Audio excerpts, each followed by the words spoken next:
tunay na kalagayan ni Bulacan Governor Daniel Fernando. Marami ang nag-alala nang kumalat ang isang video sa social media na nagpapakita na ang aktor at gobernador ng Bulacan na si Daniel Fernando ay tila nagkaroon ng silent seizure habang nagtatalumpati. Bigla siyang naging di makapagsalita, ngunit nagawa pa niyang magsenyas kay Bulacan Vice Governor Alex Castro na agad na lumapit sa kanya at tumulong. Noong Miyerkules ng umaga, September 13, 2023, naglabas ng opisyal na pahayag ang pamahalaan ng lalawigan ng Bulacan ukol sa kalagayan ni Gobernador Fernando na sinasabing na-dehydrate at dahil na rin sobrang pagod. Nakasaad sa pahayag na noong Lunes sa gabi ng September 11, 2023, pagkatapos ng People's Day ni Gobernador Daniel R. Fernando at siya ring founder ng DFMI o Damayang Filipino Movement Inc., pumunta siya sa isang okasyon sa Bulacan Capitol Gymnasium at doon ay may naramdaman siyang di pangkaraniwan. Sa ngayon ay nagpapahinga na siya at maganda na ang kanyang kalagayan sa tulong ng Panginoon. Ayon daw sa mga doktor, sobrang pagod at dehydration lamang ang naranasan ng People's Governor.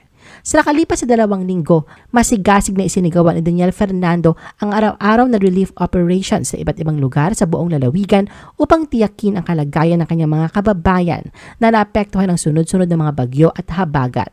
Hindi raw nito ininda ang kanyang pagod at puyat upang magbigay ng tulong sa mga nasalanta ng malawakang pagbaha sa Bulacan at patuloy niyang sinisikap na maibigay ang pangangailangan ng mga mamamayan tuwing People's Day. Nagpasalamat sila sa lahat na nagdarasal, nagmamahal at nag-aalala para kay Gobernador Daniel R. Fernando. Wala lang dapat ipag-alala ang mga nag-aalala dahil maayos na ang kanyang kalagayan. Kinumpirma rin ng entertainment journalist at radio DJ na si Joey Sarmiento na malapit na kaibigan ni Daniel Fernando na ito'y epekto ng sobrang pagod at hindi heart attack gaya ng kumakalat na maling balita ukol sa nangyari sa gobernador ng Bulacan. Ayon kay Joey, over-fatigue lang, laging puyat sa trabaho at maaga siyang gumigising, ngunit hindi ito isang heart attack. Ipinayo ng kanyang doktor ang isang period of rest at isang comprehensive medical examination. Kahit sa kanyang kondisyon, sinabi ng tagapagsalita ng gobernador na ang gobernador ay kaya pa rin niyang tuparin ang kanyang mga public duties without interruption. Inaasahan na makakabalik siya sa kanyang full duties pagkatapos ng ilang araw ng pagpapagaling.